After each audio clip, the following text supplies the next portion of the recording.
Today I'm taking a look at some over-the-head earphones, the Taotronics Soundstage 55.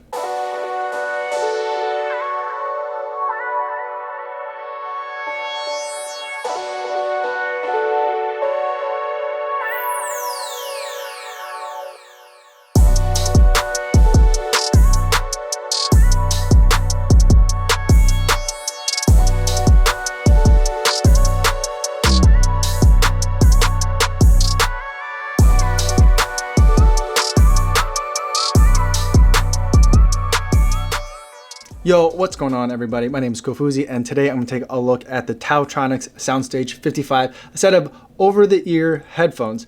Now, for those of you who are new to this channel and are here just for the headphones, I want to go over a couple of things quick before I get the video started. Normally, this is a running YouTube channel.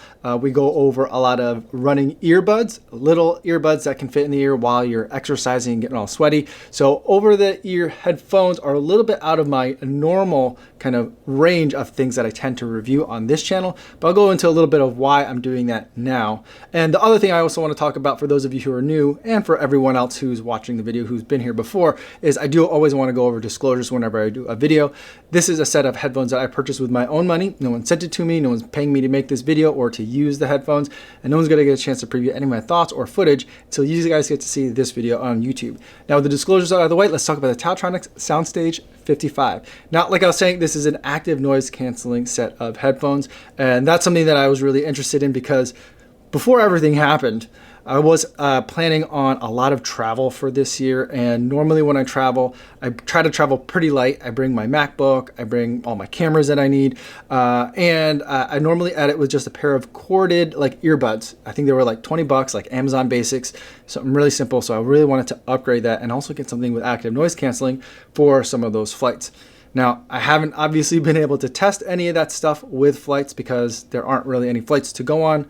Although I think there actually still are flights. Like, that's a strange thought to me at this point. But all the flights that I had, any reason that I had to travel anywhere, all those events are canceled. So I haven't had a chance to try any of that. But this is a set of USB-C chargeable headphones, which I also really like because now when I'm traveling, my 360 camera charges with USB-C, my MacBook charges with USB-C, my GoPro USB-C, and the headphones also charging with USB-C. It just makes it really nice in terms of being able to charge everything with the same one cable. On the side, there are buttons here that are kind of really quick for my hand to kind of remember, so the muscle memory happened real fast.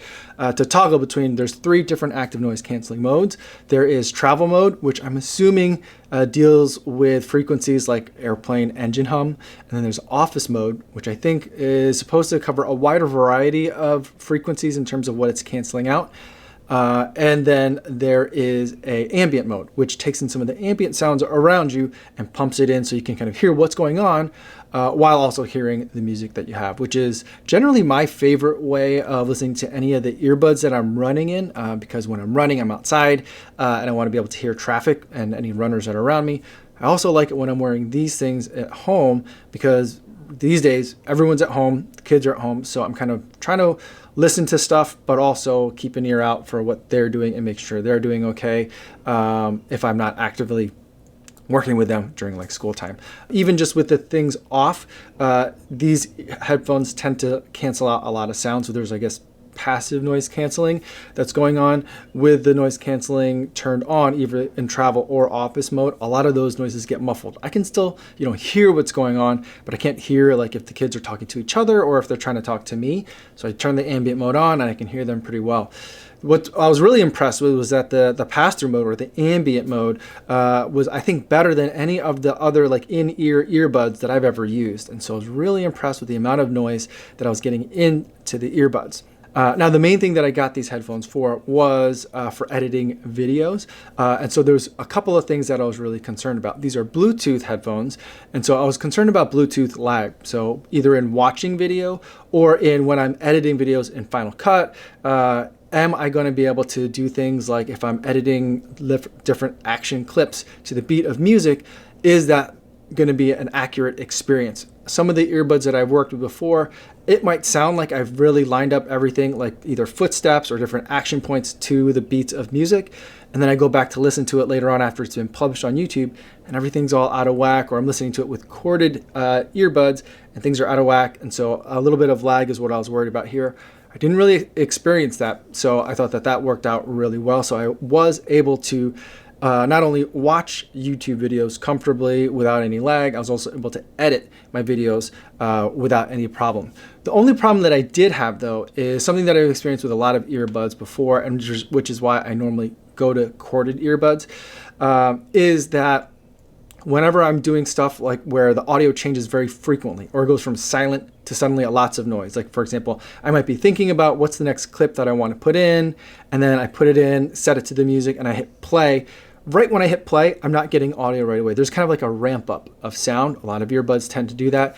These headphones do that too.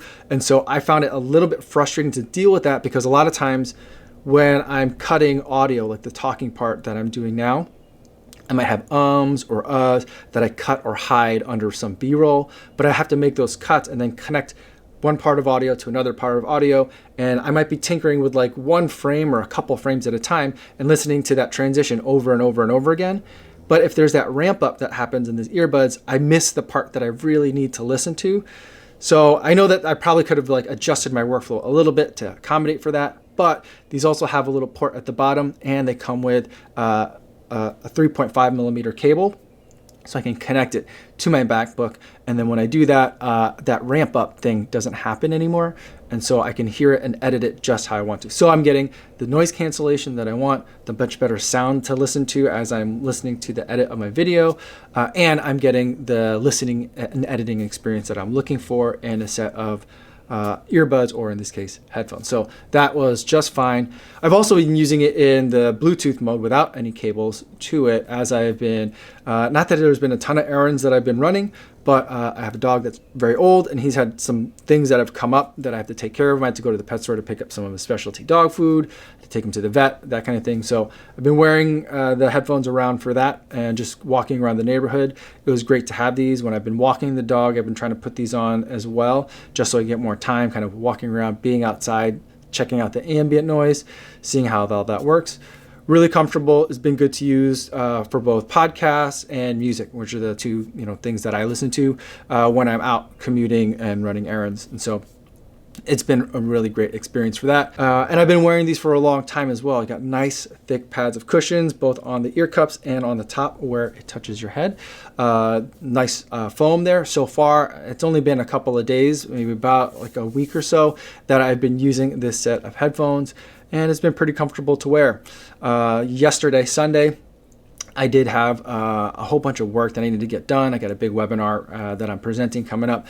And I wore these pretty much all day long without any sort of fatigue. They are kind of heavy, at least for me, from someone that's coming from like the earbud world. They feel a little bit heavy in hand, but wearing them all day wasn't a problem at all. Didn't have any kind of fatigue in that regard. So super comfortable, super nice. The other thing that also I tested with these, which I normally don't test with any of my running earbuds, because when I'm running, I'm not taking calls, I'm not doing like FaceTime while I'm running, I just run. I almost never test the microphones on any of the earbuds that I work with. But with these, I thought I would test out some of the mics. And I did a couple of Instagram live streams with these on, using the microphones for that. And the audio was just fine. Everyone was able to pick me up fine. Listening back to the live streams themselves, seems like the audio was good. I don't have to talk any like louder or more specifically for people to hear me. And I just had a really good talking experience. All right, guys.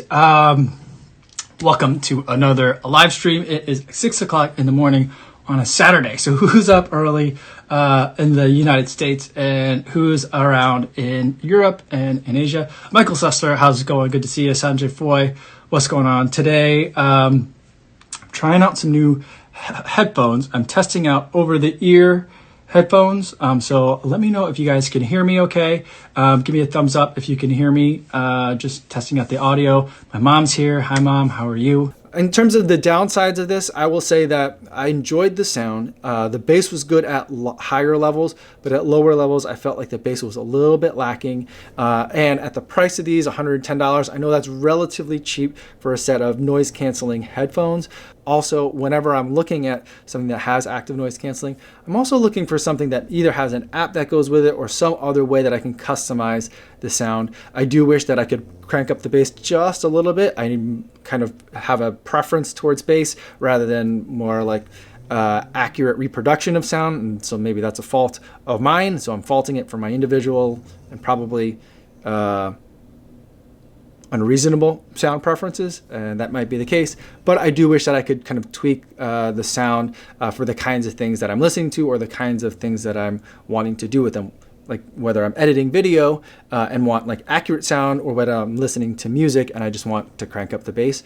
I wish there were ways to kind of tweak that. The other thing that I will notice is while the sound is good and it feels enveloping because I've got the cups on, I don't really get the sense that there's like a sound environment around me. I kind of hear things that are on the left side, I hear things that are on the right side, or for you, left and then right, but I don't get a sense of like directionality. And so that's something that I was expecting from something with over-the-ear cups, but I didn't get on these. If that's something that you're looking for, you might want to have to bump up to something that's a little bit more expensive so you can get some of those features that I just didn't find or experience in the things that I was listening to as I was listening and testing these headphones. So those are my thoughts on the Taotronics Sound Surge 55. I think there's an upgraded version that these are for 2020. So let me know in the comments if you have any other questions. I'd love to talk to you guys about it more down there. Now, the other thing that I normally do at the end of all my videos is I like to spotlight a charity runner of the week, but without any races that are going on, everything's canceled or postponed until who knows when. I haven't been doing a charity run of the week. Instead, my wife and I have been donating to a local food bank, and we're going to do that again for this week. And I've been encouraging you guys to do the same thing in your local communities as well. A lot of you guys have written into me telling me about what you guys are doing in your communities, and I think that's fantastic. I just also recently heard from Michael Sessler, who's someone that you've seen if you've been in the charity donations for the different charity runners of the week. And he's telling me that he's going to be donating every week. He's been donating every week already this year, and I think that's been amazing. And going forward, he says that he's going to be donating to his local Red Cross every week until basically the charity runner of the week program kind of resumes. I don't know when that's going to be. I didn't like officially like cancel it or postpone that either. I just feel like it's weird I felt weird like keeping the charity runner of the week spotlight going when, you know, races are kind of everything's up in the air right now. So I think that it's more important now, rather than focusing on charity runners, to focus on what's going on in your local community. Thank you, Michael, for continuing your commitment to helping your local community. I think that's further proof of the good work that we all can do together when we run as a pack. So that's all I have for today, everybody. Thanks so much for making it all the way to the end of the video, and I will see you guys tomorrow. Yo, what's going on?